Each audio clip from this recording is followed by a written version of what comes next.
इस वीडियो को पूरा देखिएगा। स्नान पूर्णिमा, जिसे स्नान यात्रा भी कहा जाता है, हिंदू महीने ज्येष्ठ की पूर्णिमा पर देवताओं का स्नान उत्सव है। यह जगन्नाथ का शुभ जन्मदिन भी है।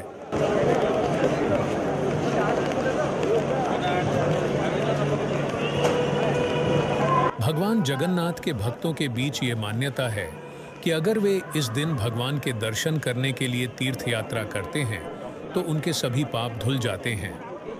इस अवसर पर मंदिर में लाखों की संख्या में भक्त आते हैं।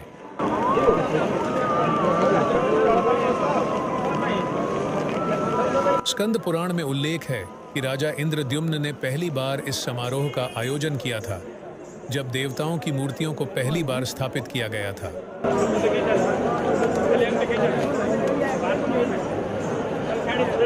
स्नान यात्रा की पूर्व संध्या पर, जिसका संस्कृत में अर्थ है दिव्य स्नान उत्सव, देवताओं की मूर्तियों को गर्भगृह से स्नान बेदी तक एक भव्य जुलूस के रूप में लाया जाता है। भक्त देवताओं के दर्शन करने आते हैं।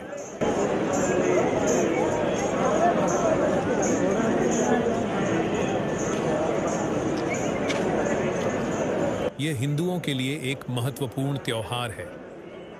ओडिशा में हिंदू कैलेंडर के अनुसार यह वर्ष का पहला अवसर है जब देवताओं बलभद्र, सुभद्रा, जगन्नाथ, सुदर्शन और मदन मोहन को मंदिर से बाहर लाया जाता है और एक जुलूस के साथ स्नान बेदी तक ले जाया जाता है। वहां उन्हें औपचारिक रूप से स्नान कराया जाता है और भक्तों के सामने सार्वजनिक रूप से सजाया जाता है।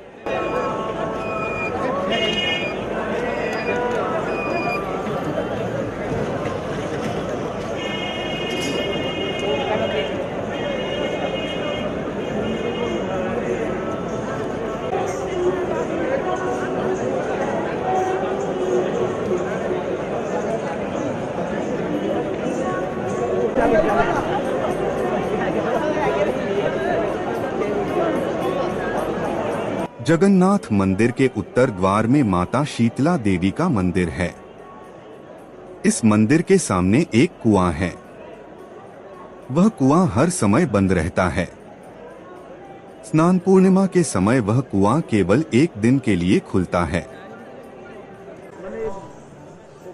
स्नान यात्रा के दिन देवताओं को धार्मिक मंत्रोच्चार के साथ मंदिर के उत्तरी कुएं से निकाले गए अनुष्ठानिक रूप से शुद्ध किए गए जल के 108 घड़ों से स्नान कराया जाता है।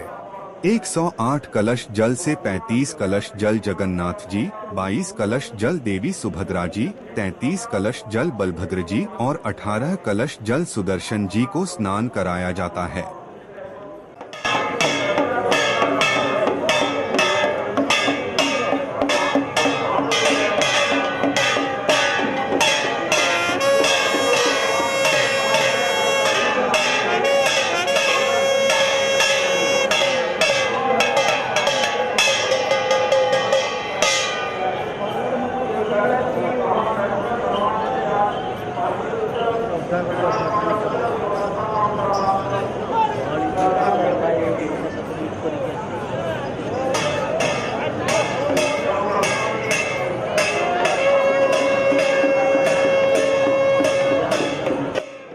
औपचारिक स्नान के बाद भगवान जगन्नाथ और बलभद्र को गजानन या हथी बेशा में सजाने की परंपरा का पता भगवान गणेश की पूजा के साथ हर धार्मिक अनुष्ठान की शुरुआत करने की हिंदू मान्यता से लगाया जा सकता है।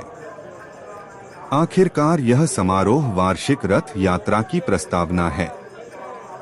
हथी बेशा से पहले स्नान यात्रा का समय होता है, जब भाई बहन देवताओं को मंगल आरती के बाद पहंडी जुलूस में गर्भगृह से स्नान मंडप, स्नान वेदी तक ले जाया जाता है।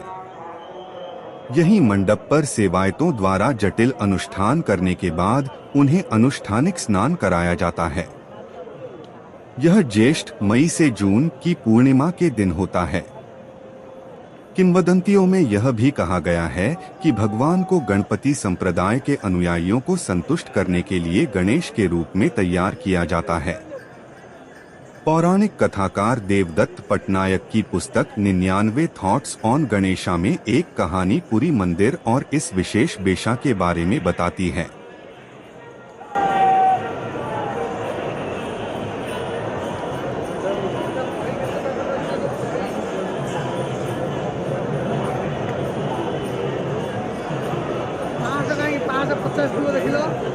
स्नान यात्रा के बाद भगवान पारंपरिक रूप से बीमार पड़ जाते हैं और उन्हें राज वैद्य की देखरेख में एकांत में स्वस्थ होने के लिए एक बीमार कमरे में रखा जाता है। इस अवधि को अनासरा के रूप में जाना जाता है। इस दौरान भगवान भक्तों को नहीं दिखाई देते हैं।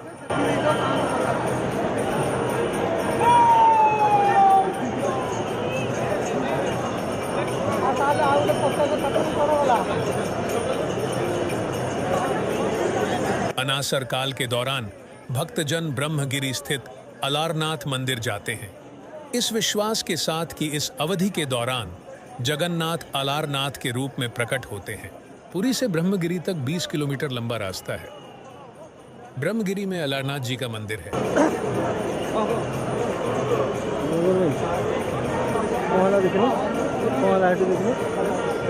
इस समय भक्तों को देखने के लिए 3 पटचित्र पेंटिंग प्रदर्शित की जाती है। ऐसा कहा जाता है कि राज्य वैद्य द्वारा दी जाने वाली आयुर्वेदिक दवा से देवता एक पखवाड़े में ठीक हो जाते हैं और अपने भक्तों को दर्शन देना शुरू कर देते हैं।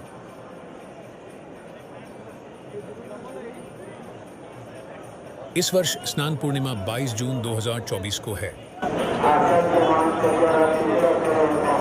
पूरी श्री मंदिर में भगवान जगन्नाथ और उनके भाई बहनों की प्रसिद्ध स्नान यात्रा के बाद तीनों देवता बीमार पड़ जाते हैं, इसलिए उन्हें अनासरा घर में रखा जाता है और 14 दिनों की इस अवधि के दौरान उन्हें स्वस्थ भोजन के साथ साथ जड़ी बूटियां भी चढ़ाई जाती हैं।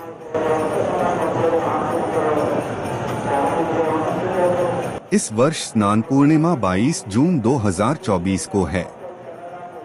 स्नान पूर्णिमा को भगवान स्नान करके 14 दिन घर पर रहेंगे। उसके बाद भगवान बलभद्र, मां सुभद्रा और भगवान जगन्नाथ और सुदर्शन के पट सभी भक्तों के दर्शन के लिए खुल जाते हैं। फिर रथ यात्रा शुरू हो जाएगी। वीडियो को लाइक और सब्सक्राइब करना न भूलें। भगवान जगन्नाथ आपका भला करे। जय जगन्नाथ।